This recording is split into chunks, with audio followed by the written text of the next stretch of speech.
এই হাদিসটা আপনাদেরকে কেউ বলেনি কখনো যে বিনা প্রয়োজনে ছবি তুলতে হয় না।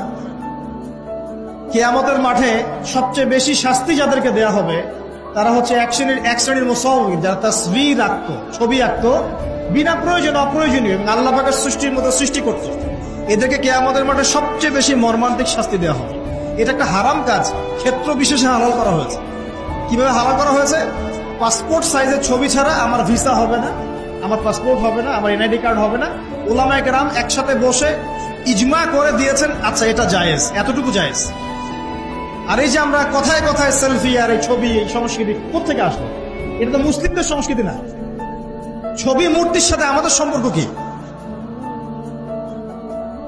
পিতার ছবিটা সুন্দর করে ঘরের মধ্যে লটকায় রাখছেন মালা দিয়ে, একদম কি বুঝাতে যাচ্ছেন আপনি? আপনি নেককার সন্তান, অথচ পিতার জন্য কোনো দোয়া নাই আপনার মনে।